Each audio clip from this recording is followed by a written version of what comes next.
This is the Ielts listening test. You will hear a number of different recordings, and you will have to answer questions on what you hear. There will be time for you to read the instructions and questions, and you will have a chance to check your work. All the recordings will be played once only. The test is in 4 parts. At the end of the test, you will be given 10 minutes to transfer your answers to the answer sheet. Now turn to Part 1.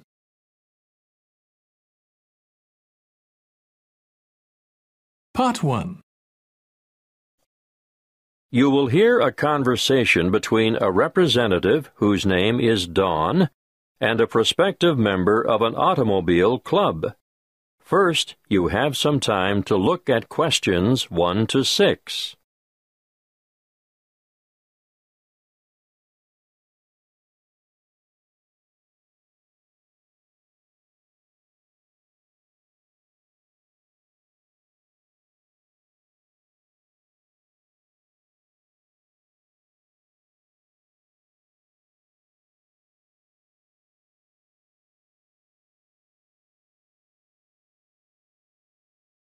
Now we shall begin. You should answer the questions as you listen, because you will not hear the recording a second time. Listen carefully and answer questions 1 to 6. Good morning. My name is Dawn Buffett. How can I help you? Good morning, Dawn. I'd like to join the club. Wonderful. Now, have you ever been a member before? Yes, I joined after I left college, and I was a member for 7 years before I let my membership lapse when I went abroad. Do you have your old membership card? No, sorry. I threw it out when I moved. Have you got any other form of identification on you? I've got my driver's license, and my passport, and a couple of bank cards. The license will be perfect. Here you are. Thank you. Oh, the photo is not a very good likeness, is it? No, I've shaved off the beard and cut my hair since that was taken. I'm going to have to make a note of some of these details, and I'd like you to correct me if any of them have changed. Obviously, the number here will be the same. AY916310. Look, you've copied it down wrongly. It's AY196310. Thank you. I'm glad you picked that up. Now, family name? Black, and other names? Gavin Raymond? Yes. And you were born on the 22nd of January, 1973. That's correct. Can I just remind you that you'll need to renew your license by the 19th of May, 2012? You wouldn't believe the number of people who get caught out with an expired license. Thank you. I must admit, although I carry it around in my wallet, I wasn't really aware of that. Not many people are. I've been caught out myself. Now, I can see that you're one of those who has opted out of having an address printed on the card, and I can understand that. Personally, I think it's better security not to have it, in case your wallet gets stolen, for example. I agree. Can you give me your current address for our records? Yes, of course. I live at 29 Sunset Street, Meadowbank. Thanks. Actually, my uncle lives in the same street. It's a very nice area, isn't it? Yes, pretty good. Now, you've got 3 classes of license: motor car, motorbike, and heavy vehicle. Do you want to be covered for all 3? Oh, not anymore. I had a motorbike when I was a student, and then, before I went abroad, I worked as a truck driver for a while, but I never want to do that again. These days, you'll only find me behind the wheel of a car. Well, that's all done. Now for one final question. What's that? I need to ask you whether you've ever had any driving or other convictions or endorsements on your license. Well, I've had a few parking tickets. We don't count those. And I haven't had any endorsements. But I do have a dangerous driving conviction from back in 1993. I was young and inexperienced, and going too fast in wet weather and I slid off the road and hit a power pole. Well, I have to make a note of that, but you're lucky. Because it's over 15 years ago, it won't be held against you. Before you hear the rest of the conversation, you have some time to look at questions 7 to 10.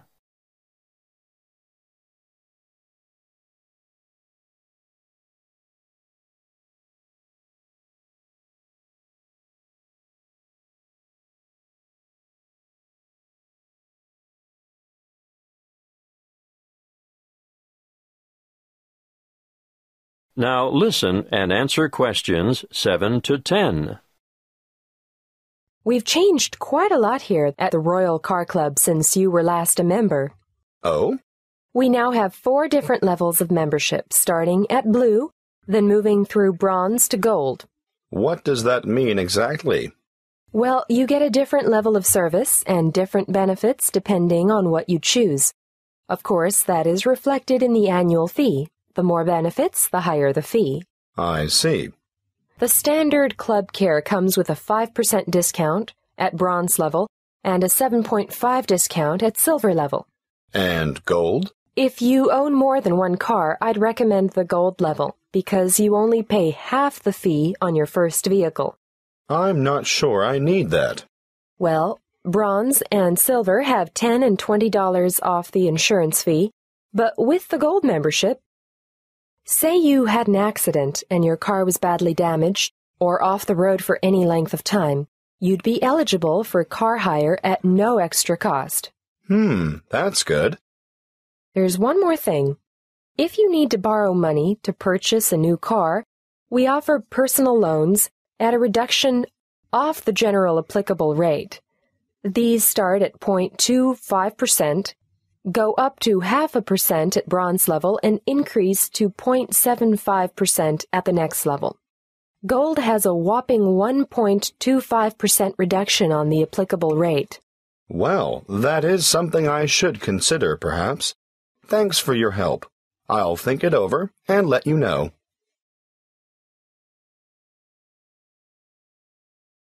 That is the end of Part 1. You now have 1 minute to check your answers to Part 1.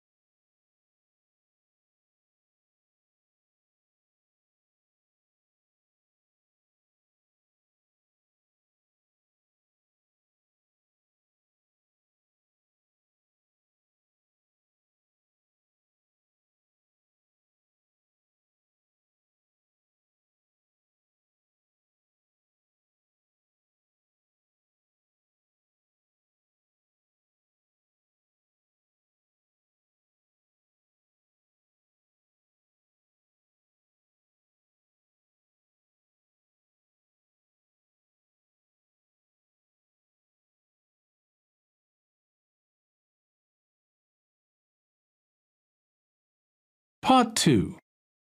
You will hear a guide at the Summerland tourist attraction talking to a group of visitors. First, you have some time to look at questions 11 to 16.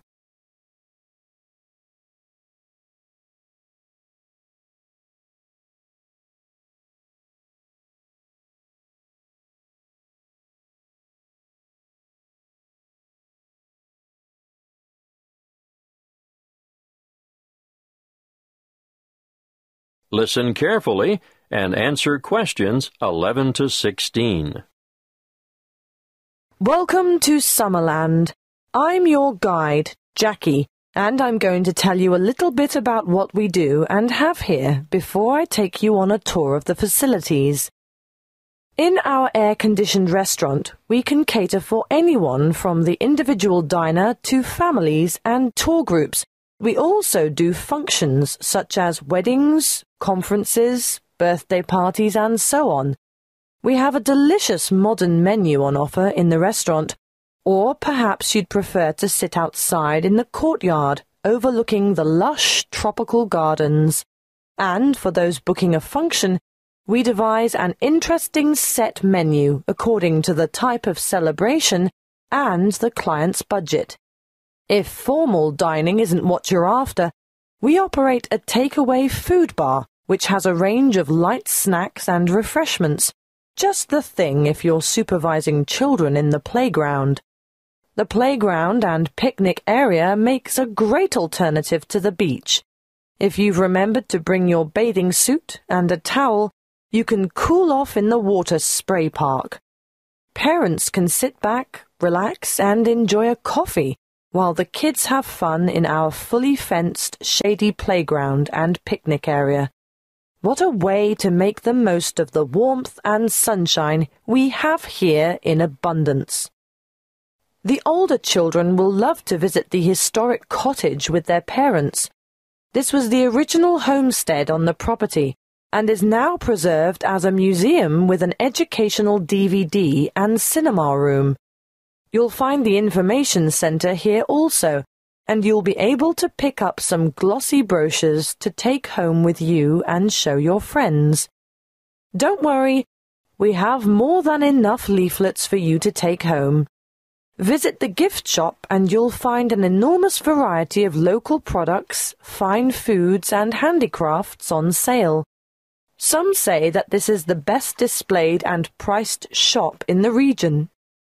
There is more to be admired and purchased in the garden nursery, which has an extensive range of flower pots, indoor and outdoor plants, statues, and all kinds of other garden accessories to adorn any home or garden.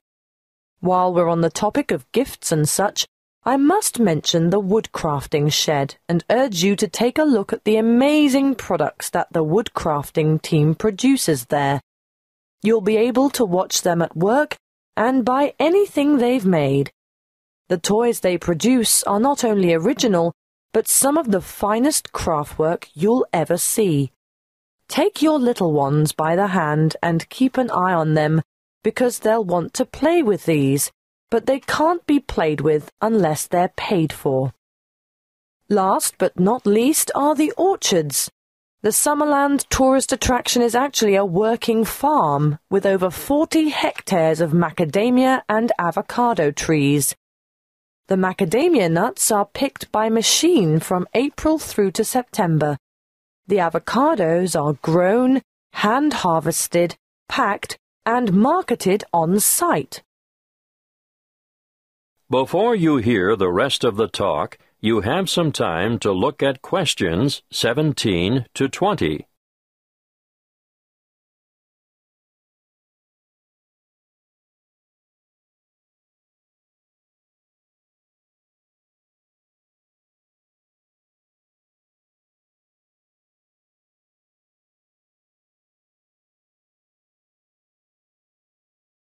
Now listen and answer questions 17 to 20. Now, are you all set for the tour? We'll leave the car park and walk in an easterly direction towards the administration building with the parking spaces outside. We won't go into the admin building because there's nothing much to see there. Instead, we'll walk in a northeasterly direction towards the museum.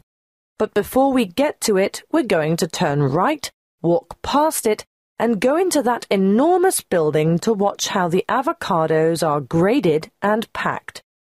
Well, what did you think of that? Those packers have to work very fast, as you can see. Now, as we come out of this building, we'll go to our left and around the back towards the cool room. Of course, this is where all the fruit is stored after packing. There are a lot of boxes of fruit in there. Nothing very interesting to look at, but we will stop at the other building to see how they make the cardboard cartons. See how everything is mechanized, so there is very little labor involved? I'm intrigued by how those machines operate, just like clockwork. It does get very hot in there, though, doesn't it? Which makes the thought of a peek inside the cool room quite attractive. But no, we'll skip that and make towards the building in the far northeastern corner of the facility, where they take the husks off the macadamia nuts. It's quite noisy, but absolutely fascinating. Now we'll take a shortcut heading west through the orchard to the woodcrafter's workroom and shop, and I'll give you a few minutes to browse. Take note of where this is because I'm sure you'll want to come back here later this afternoon in your free time. Is everyone still with us? Right, let's go south now and take a leisurely walk through the picnic and playground area with the water feature. But we want to end up over at the garden shop at the northern end of the car park. We'll have to walk through the little gift shop first to gain access to the garden shop, and I'm sure you won't be able to resist getting some nice little presents for the folks at home. Are you ready for lunch now? I know it's been a whirlwind tour, but the restaurant has us booked in for 12:30, and after that, you're free to take your time wandering around until the bus leaves at 3 p.m.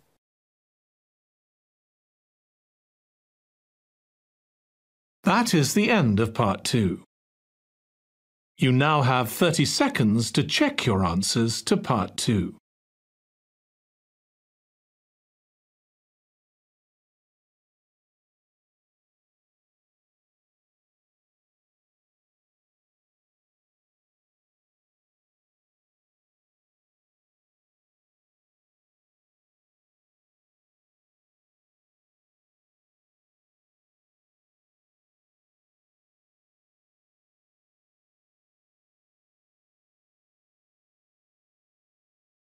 Part 3. You will hear a conversation between a lecturer and two horticulture students who are preparing a display for a science fair. First, you have some time to look at questions 21 to 25.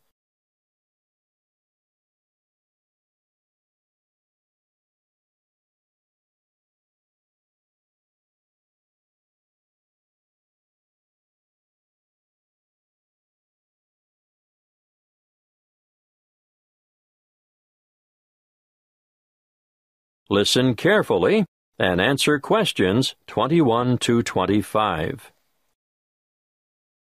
Good morning, Annie. Tony, how are you? Fine, thanks. Well, tell me what you have here. We thought we'd look at different methods of hydroculture. Uh-huh. In the true hydroponics method, the roots are bathed with water and nutrient solution, while support for the plant must be provided above the container. And alternatively? Alternatively, the plants can grow with their roots in a substratum, such as sand, vermiculite, or LECA granules. LECA stands for Lightweight Expanded Clay Aggregate, and vermiculite is... Thank you, Tony. I know what vermiculite is, but you should be prepared to give details about all these things to the visitors. Can you explain what the advantage of LECA is over traditional soil? It's a natural product, manufactured from clay. It's colorful, lightweight, and perfect for allergy sufferers. That's right. Now tell me why. Because it's clean and hygienic, bacteria and soil diseases don't get a chance. Well, you could say that on this chart here, ideal for household plants. And we'll point out that the growing medium itself makes no contribution to feeding, which is provided in solution with the water. Good. Now tell me what you've got here. This is a simple version of the first method, using a wide-neck jar which we've filled with water and nutrients, leaving space at the top. As the roots need to be in darkness, we'll cover the sides of the glass with brown paper later. How did you get the plant through the cork?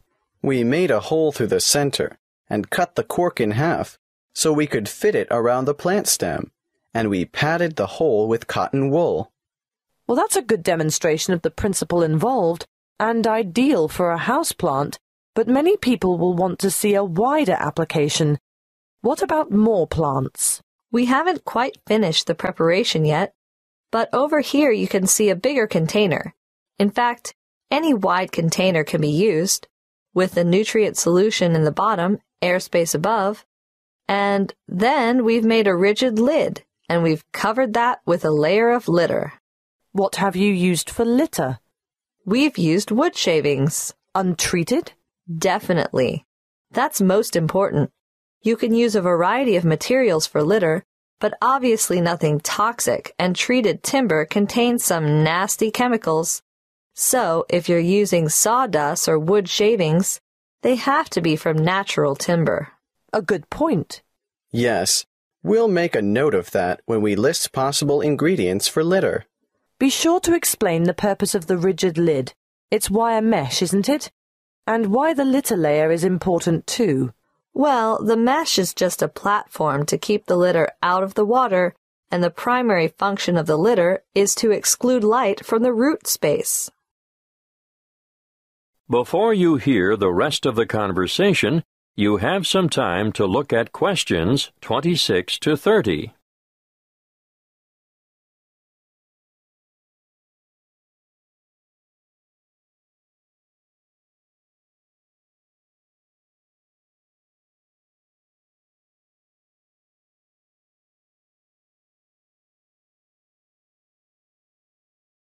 Now listen and answer questions 26 to 30. What you have so far is ideal for the home or office, but what about commercial applications? Well, we're going to demonstrate the nutrient film technique, which is popular with some commercial growers, particularly for the cultivation of crops such as runner beans and tomatoes. Producers would really like to see some innovation in the cultivation of potatoes and yams too, but obviously, this technique is only suitable for those crops which grow above ground. What about peas? Well, we found peas were awfully tricky to grow using this method, although we're still unsure as to the reason. Where's the exhibit? I don't see it anywhere. Well, that's because we haven't finished it yet, because we're going to have to procure some mature plants first. We didn't think far enough ahead to have started them off earlier, and when we do get them, we'll have to handle them carefully. Yes, because when our model is finished, you'll see how the plants are held in position by a plastic tube which almost encloses them completely and is quite loosely fastened around the stems. Yes.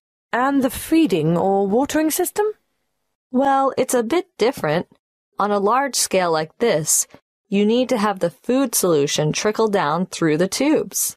Yes, but the solution must also be rich in oxygen. And what? It just bathes the roots? That's one way of doing it.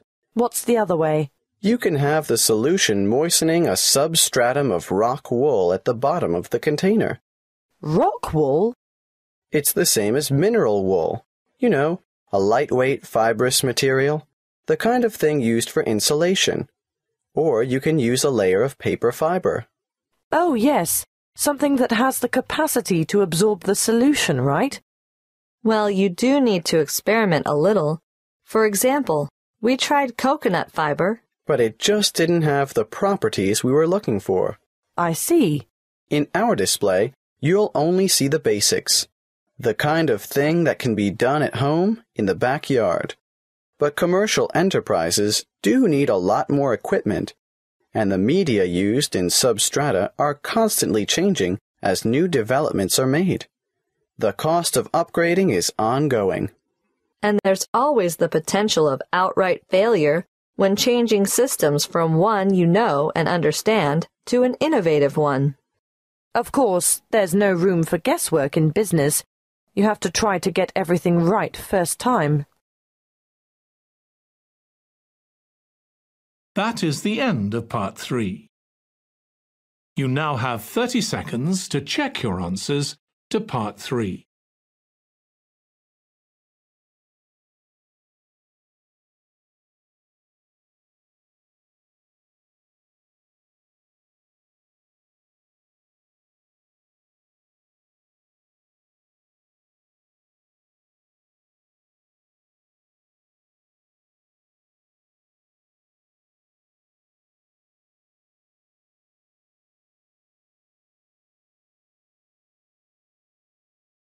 Part 4.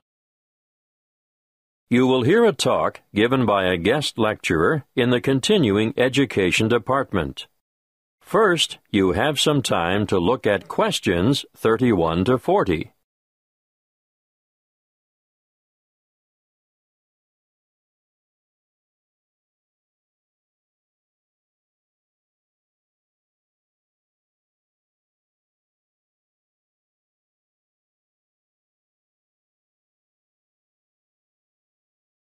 Listen carefully and answer questions 31 to 40.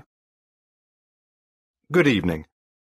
I'd like to thank the Continuing Education Department for hosting this series of lectures on people behind the names you thought were fiction. Welcome to this talk on the Grand Old Duke of York. I'm sure you're all familiar with the old nursery rhyme. The Grand Old Duke of York, he had 10,000 men. He marched them up to the top of the hill, and he marched them down again, and so on. But did you know that the Duke of York, immortalized in this popular song, was actually Frederick Augustus, second son of King George III of England and Queen Charlotte? He achieved fame in this way because of the humiliation he suffered at the hands of the French during the Revolutionary Wars at the end of the 18th century. Frederick was born on the 16th of August, 1763, and from the age of 17 he had been trained as a soldier. When war broke out between England and France in 1793, his father, the king, insisted that he should command the British contingent that was being dispatched to Flanders to cooperate with the Austrians and the Dutch. The Duke was a brave soldier, but remember he was only 30 at the time. Not only was he young, but he was also inexperienced in battle, and was unable to cope with the enthusiastic French Revolutionary Army. He was let down by his allies, too, and in spite of the arrival of 10,000 fresh troops from England, his campaigns were a disaster. He was driven out of Dunkirk in September 1793, Flanders in May 1794, and Belgium in July 1794. Finally, during the winter of 1794 to 1795, his army retreated to the border of Hanover, and, with his unsuccessful campaigns over, the Duke returned to England. It was after this military fiasco that the Duke of York came to be, rather unkindly, satirized in song. Would you believe, despite all this, King George III arranged his son's promotion to the position of Commander-in-Chief of the army in 1798, and in the following year he was appointed to command an army sent to invade Holland.